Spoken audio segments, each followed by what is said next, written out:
प्रिय सत्संगी भक्तों, इस वीडियो में हम आपको कबीर बीजक भाषा टीका का द्वितीय प्रकरण शब्द 37, 38, 39, 40 हम आपको हिंदी में गाकर सुनाने वाले हैं, जो आपको सुनकर काफ़ी आनंद मिलेगा।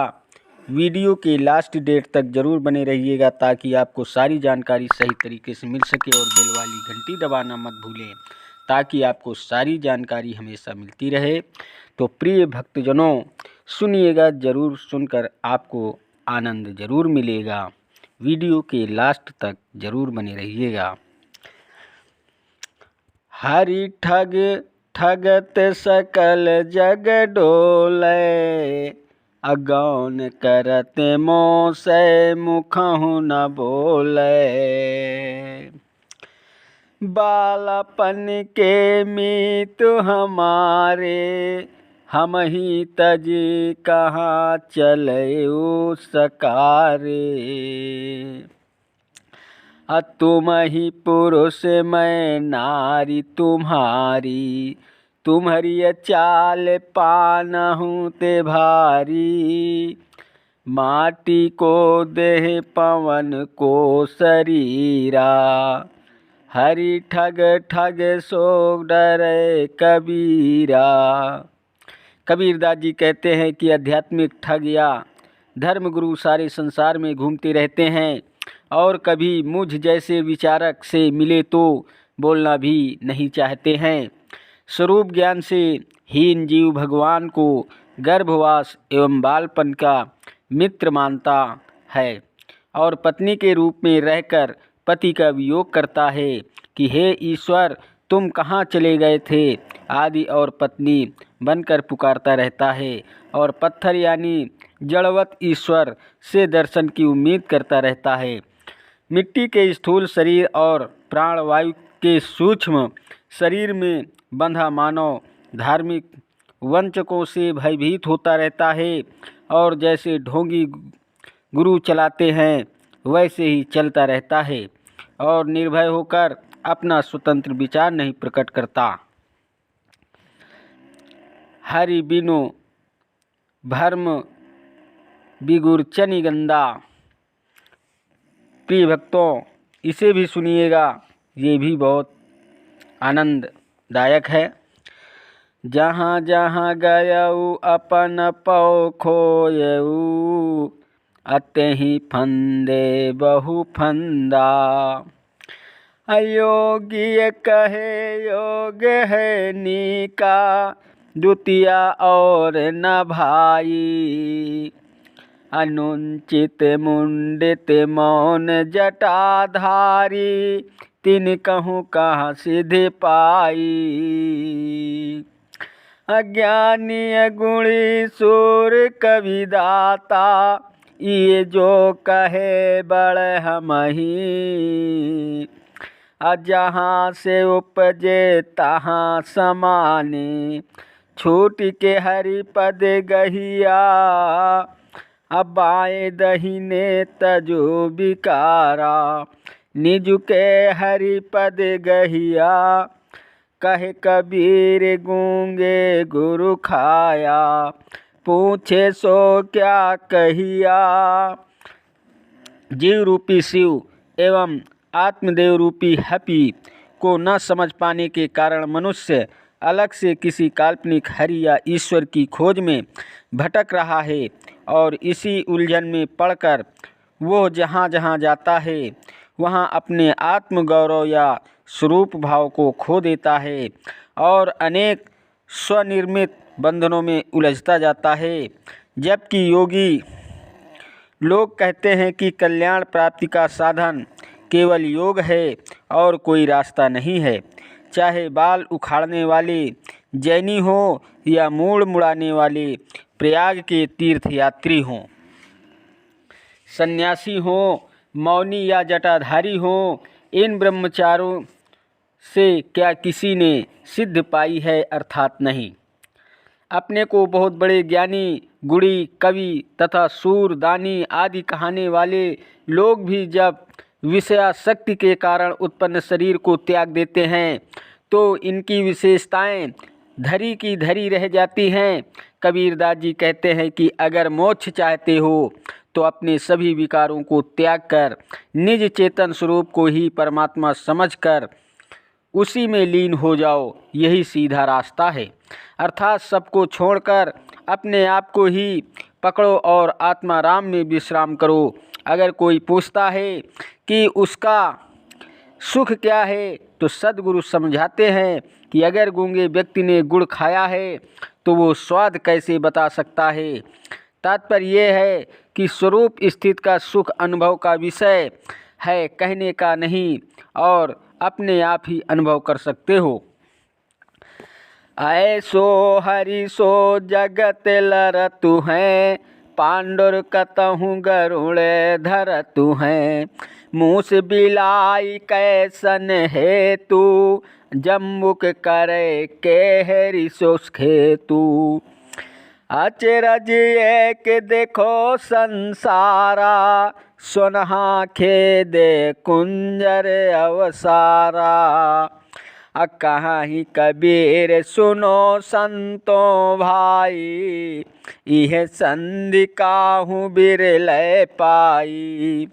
सार्थकता रूपी आत्मज्ञानी हरि स्वरूप संतों से लोग द्वेष करते हैं, विवाद करते हैं और लड़ते हैं, परंतु ये नहीं समझते कि क्या साधारण पनिहा सांप गरुड़ को पकड़कर खा जाता है, क्या चूहा बिल्ली को कभी मार सकता है और सियार सिंह से क्या कभी लड़ सकता है।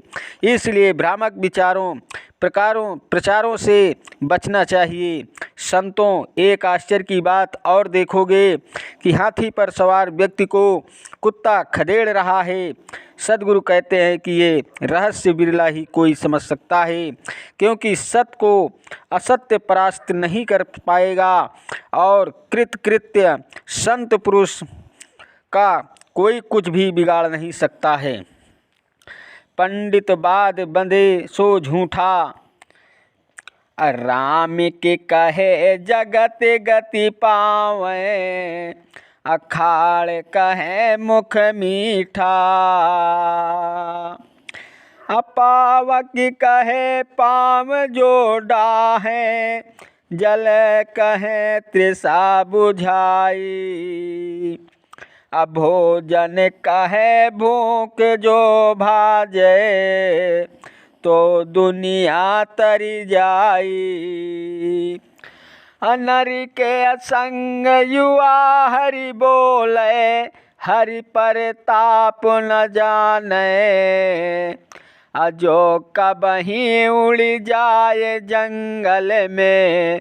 तो हरि सुरति न आने, बिनु देखे बिनु अर्श परस बिनु। नाम लिए क्या होई, धनिक कहे धनिक जो होए।